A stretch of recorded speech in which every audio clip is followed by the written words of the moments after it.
मार्गदर्शन 4.0 में मेधावी छात्र, शिक्षक और अभिभावक हुए सम्मानित। शिक्षा के प्रति समर्पण का मिला सम्मान। धनबाद कोचिंग एसोसिएशन की ओर से रविवार को IIT ISM के पेनमैन ऑडिटोरियम में मार्गदर्शन 4.0 कार्यक्रम का आयोजन किया गया। कार्यक्रम में जिले के विभिन्न बोर्ड परीक्षाओं में उत्कृष्ट प्रदर्शन करने वाले मेधावी छात्रों, उन्हें मार्गदर्शन देने वाले शिक्षकों तथा अभिभावकों को सम्मानित किया गया। कार्यक्रम में मुख्य अतिथि के रूप में विनोद बिहारी महतो कोयलांचल विश्वविद्यालय के कुलपति प्रो रामकुमार शामिल हुए। उन्होंने छात्रों को संबोधित करते हुए कहा कि सफलता प्राप्त करने के लिए अनुशासन, समय का सही उपयोग और एकाग्रता बेहद आवश्यक है। उन्होंने विद्यार्थियों से मोबाइल फोन का उपयोग केवल जरूरत के समय करने और अधिक से अधिक समय पढ़ाई व आत्मविकास में लगाने की अपील की, ताकि वे भविष्य में भी उत्कृष्ट प्रदर्शन कर सके। धनबाद कोचिंग एसोसिएशन के संस्थापक मनोज कुमार ने बताया कि कार्यक्रम का उद्देश्य मेधावी छात्रों को प्रोत्साहित करना और शिक्षा के क्षेत्र में बेहतर माहौल तैयार करना है। उन्होंने कहा कि छात्रों के साथ साथ उनके शिक्षकों और अभिभावकों को भी सम्मानित किया गया, क्योंकि उनकी मेहनत और मार्गदर्शन से ही विद्यार्थी सफलता हासिल करते हैं। उन्होंने कहा कि ऐसे कार्यक्रम छात्रों को आगे बढ़ने की प्रेरणा देते हैं और उन्हें अपने करियर व उच्च शिक्षा के लिए सही संस्थान और बेहतर दिशा चुनने में भी मदद करते हैं। कार्यक्रम में बड़ी संख्या में छात्र, अभिभावक, शिक्षक और शिक्षाविद मौजूद रहे।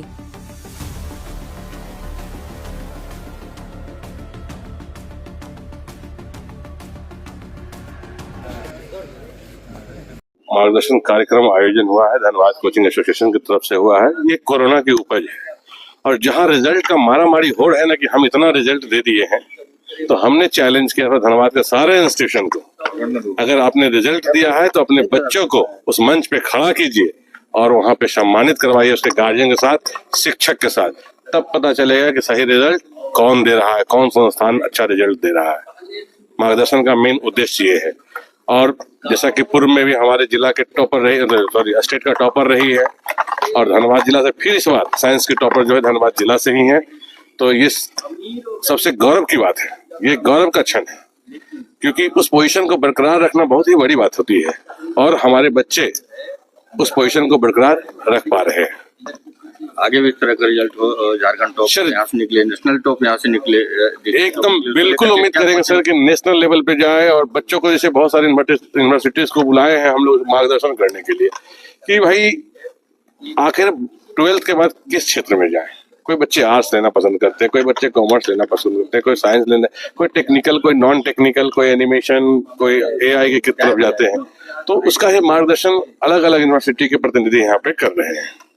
बच्चों को तो बहुत सहूलियत होगा आगे भी कई तरह की सहूलियत के लिए ही बनाया गया, इसका नाम ही मार्गदर्शन है। मार्गदर्शन में क्या क्या गाइडलाइन आप लोगों की तरफ से? सारी गाइडलाइंस एजुकेशन से रिलेटेड, क्या करना चाहिए, क्या नहीं करना चाहिए, तुम्हारा जिस फील्ड में इंटरेस्ट है तो उस फील्ड से किस किस तरफ तुम मूव कर सकते हो। सपोज कोई बच्चा बायोलॉजी लेता है, कोई जरूरी नहीं कि डॉक्टर ही बने, बॉटनी जूलॉजी लेके ऑनर्स कर सकता है, PhD कर सकता है, रिसर्च कर सकता है। ऑप्टिमिस्ट्री एक ऐसा ब्रांच आया है जो 100% प्लेसमेंट है अभी के दौर में, वो सब जगह। बच्चे 10th प्लस के बाद वो सोचते हैं कि क्या करना है, लेकिन मार्गदर्शन सही से नहीं मिल पाता उनको। yes, तो क्या एक्स्ट्रा कोचिंग सेंटर इस तरह से कुछ कार्यक्रम करके उन लोगों को बुलाएगी? ये सारे कोचिंग सेंटर का समागम है। धनबाद जिला के जितने कोचिंग सेंटर से हमने तो ओपनली कहा, जो रिजल्ट दिए हैं अपने बच्चों को लाए, इस मंच पे लाए, उनके गार्जियन को लाए, उनके शिक्षक को खड़ा करें। तब तो नहीं कह पाएंगे कि मेरा रिजल्ट है कि दूसरे का रिजल्ट है। रिजल्ट की आड़ में जो चल रही है फर्जीवाड़ा, वो बंद होगा इस मार्गदर्शन। कितना कोचिंग सेंटर पटना की जो घटना है, रिजल्ट में फर्जीवाड़ा का ही परिणाम लग रहा है क्या? नहीं, ये हम लोग तो पूर्व से चला रहे हैं। पटना से कोई मतलब हम लोग को इस चीज के लिए है नहीं। ये घटना हो सकता है, ले सकता है, आप जोड़ सकते हैं, उस घटना से क्रम में जोड़ सकते हैं, लेकिन हम लोग का शुरू से ये रहा डिसीजन कि भाई रिजल्ट दिए हैं तो हम सार्वजनिक मंच पर दिखाएं। बच्चों को प्रोत्साहित कर रहे हैं, उनके मार्गदर्शन कर रहे हैं। एक और वैसे बच्चे जो मेहनत करके करियर के लिए हार्डवर्क कर रहे हैं और पेपर लीक हो जाता है या और भी समस्या जिस तरीके से पटना में देखने को मिल रहा है, सिस्टम का समय बर्बाद होता है। सिस्टम का बहुत बड़ा फेलुअर है सर, सिस्टम फेलुअर है। देखिए, आर्थिक, समय, एज, सारा चीज पर उसका इफेक्ट पड़ता है। मान लीजिए कोई क्रिकेटर पिच पे टिका हुआ है और बैटिंग कर रहा है दनादन, और उसको आधे घंटे के लिए रेस्ट दे दीजिए, फिर से उतारिए, वो उस तरह से नहीं खेल पाएगा। तो जो बच्चों का लय है ना, जिससे वो तैयारी कर रहे हैं, उस अपनी तैयारी के बाद वो एग्जाम दिए, क्रैक के, उसका रिलैक्स मोड में चले गए। पता चला पेपर लीक, सारा चीज खत्म। क्योंकि कंटिन्यूटी जरूरी है, कंटिन्यूटी गया सब चीज चला गया। यहाँ छात्रों को ध्यान रखना पड़ेगा। छात्रों को ध्यान रखना है, सबसे बड़ी चीज सरकार को ध्यान रखना है। मैनेजमेंट आपका है, आप कर क्या रहे हैं, आप कैसे फेलवर हो जा रहे हैं। क्वेश्चन तो ये है कि सिस्टम में होल है और कोचिंग वालों पे आ जाता है कि कोचिंग वाला करवाया। आप किससे पेपर तैयार करवा रहे हैं कि पेपर लीक कर दे रहा है? आप किस पदाधिकारी को दे रहे हैं कि पेपर लीक कर दे रहा है? आपके पदाधिकारी में दोष है, आपके सिस्टम में दोष है। शिक्षा पद जवाबदेही तय नहीं होना बड़ा कारण है। नहीं, जवाबदेही है, सरकार की जवाबदेही है। ये तो हो ही नहीं सकता। सरकार अपना पर्दा झाड़ ले, दूसरा मुद्दा में भटका दे, वो अलग मैटर है। लेकिन दृष्टिकोण है कि देखिए अभी तो सारे बच्चे रीनीट वगैरह कर रहे हैं। ऐसा नहीं कि सिर्फ नीट का पेपर लीक हो रहा है, सारे चीज का पेपर लीक होता है। कुछ पता चलता है, कुछ पता नहीं चल पाता है। बस इतना ही है। पकड़ा गए तो आप चोर हैं और नहीं पकड़ा है तो हम बहुत ईमानदार व्यक्ति है। अच्छा, आज यहाँ कितने यहाँ पर टोटल हम लोग जो है 52 कोचिंग्स भाग लिए हुए हैं इसमें। कितने बच्चे हैं? और 52 into 10 520 बच्चे हमारे पास। दूंगा। और जहाँ तक रही कोचिंग की, तो कोचिंग भी एक शिक्षा लेने में माध्यम है। जैसे अगर आप पुराने समय में जाएंगे तो जहाँ जो है एक श्यामल कलर का जो है पटल होता था, उसको ब्लैक बोर्ड कहा जाता है। उसके बाद जो है डिजिटल बोर्ड आया। उसके बाद बहुत सारे परिवर्तन हो रहे हैं, AI, चैट GPT इत्यादि इत्यादि। ये सब भी शिक्षा प्रदान करने का एक माध्यम है, या विद्यार्थी को अपनी जिज्ञासा जानने के लिए जो क्वेश्चन है समझने के लिए एक माध्यम है। मेरे विचार से उसी प्रकार से कोचिंग भी एक माध्यम है, चाहे कोई भी हो माध्यम।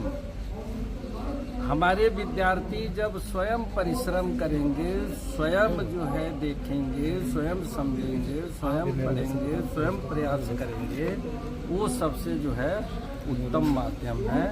और ये सबके लिए एक सहयोग के रूप में कार्य करेगा। और ये पहले भी था, आज भी है, आगे भी रहेगा। इसका रूप स्वरूप जो है बदलता रहेगा। आज जैसे AI है, AI से आप कोई भी प्रश्न पूछेंगे वॉइस के फॉर्म में या रिटन के फॉर्म में, किसी भी लैंग्वेज में, जो भी उपलब्ध लैंग्वेज है उसमें शंका का समाधान करेगा। पहले ये गुरु लोग करते थे, अब AI। लेकिन AI व्यक्ति का न विकल्प था, न है, न होगा। तो जितना आप पूछेंगे उतना ही बताएगा। उसके पीछे का भाव AI अभी तक जितना है वो नहीं समझ में पाएगा। इसीलिए गुरु का स्थान पहले भी सर्वश्रेष्ठ था, आज भी सर्वश्रेष्ठ है और आगे भी सर्वश्रेष्ठ रहेगा। और गुरु को प्राप्त करने का स्थान अलग अलग है, चाहे आप स्कूल से प्राप्त करिए, चाहे शिक्षण संस्थान से प्राप्त करिए, या आप वायस के रूप में प्राप्त करिए, या किसी रूप में। किसी से तो अपनी जो जिज्ञासा है, जो चीज़ समझ में नहीं आ रही है, उसको पूछ के निदान करना जरूरी है। और जैसा बच्चों ने बहुत अच्छी अच्छी बातें